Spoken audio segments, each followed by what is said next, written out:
I'm Judy Shaw for NYSE Floor Talk. Joining me today is Amee Kapadia. She is investor at Cantos Ventures. And we also have Pablo Lubroth. He is investor at Hummingbird Ventures. Amee, Pablo, wonderful to have you here. Thanks for joining me today. Thank you so much for having us. Thanks for having us, Judy. My pleasure. Now, before we get started, just a quick note to our viewers. This interview is for informational purposes only. The NYSE doesn't recommend any investments or investment strategies. All right, so Pablo, let's start with you. You recently released a report on the future of biology. Tell me about the report and its purpose. Yeah, that's right. We recently released the first edition of the Decoding Bio Snapshot, where we mapped 40 companies across 9 pertinent themes in biology, ranging from spatial biology to infrastructure for biotech, all the way to new modalities within therapeutics. And really the purpose was to showcase the amazing work so many founders are doing every day to solve planetary health and human health issues. All right, now, Amee, what would you say are some key takeaways from this report? Yeah, so as Pablo mentioned, there are 40 different companies in the report, all the way from pre-seed, where it's just a founder and an idea, to publicly traded, where there's a whole lot more validation and partnerships that go into it.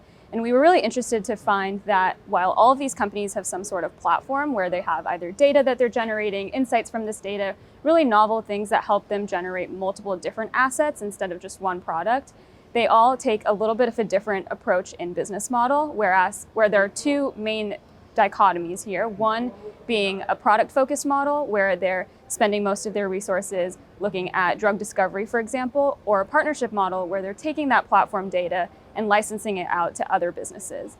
And most of these companies will converge and have partnerships and product-focused models eventually. But depending on the stage and how funding is organized, what types of people these companies are hiring, whether there are a lot more scientists or more people on the business development side, that's sort of where we see the 2 themes diverging. The other big takeaway is that we've started to see the hype in artificial intelligence start to settle. And we're realizing that AI is a tool. It's not a fundamental aspect of all of these companies. It's no longer a product. No one's selling their company as an AI company where the AI is what's doing all the work. The AI is a tool in order to generate that data, because in biology still, that data is the biggest component, the most resource-intensive component to generate, and also the most valuable. So we're really excited to see artificial intelligence being incorporated as a tool instead of as a product itself. And what would you say are the key driving forces that are changing the way biology is used and studied? Yeah, well, going back to that point of artificial intelligence, actually, I think it's an interesting way to think about it is looking at how mathematics is the set of equations that sort of helps us interact with the physical world. We use math to describe physics. In the same way, we're never going to understand every single molecule or pathway in biology. The body is just so complex, the way life works, there's so many different rules, and it's not feasible, at least in my opinion, to be able to see every single interaction and be able to derive some rules of life. Whereas with all the data that we're generating now with these new types of biotech companies that are emerging, they can feed that data into models where the artificial intelligence becomes that language that you can use to speak the language of biology and engineer biology in turn, which is the most exciting part of doing this, is sort of that realization. All right, and Pablo, what would you say the biotech company of the future looks like? Sure. So the first thing that comes to mind is really that machine learning and automation has really already been implemented extensively in large pharmaceutical companies as well as biotechs. So we just think the extent to which these tools are going to be implemented across the whole value chain is going to go further. I think something that extrapolating into the future might happen is the way how research is done across all fields might change. So with technologies like large language models, the technology behind ChatGPT might really change how hypotheses are generated or experiments are generated.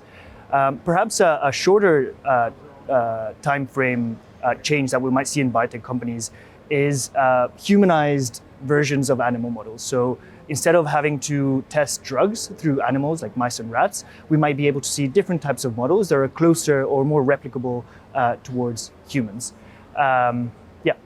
I also think that the way that companies can be founded is sort of changing culturally. It's a lot easier for founders to start a biotech company now than it was years ago, where you used to have to be a scientist with decades of experience finding a drug, and then suddenly you have something that you can use to create a company off of. Now, with data generation, with models, with computer scientists being in the same room as biologists, the barrier to entry is a lot lower. Biotech companies are starting to look a lot like tech companies, actually.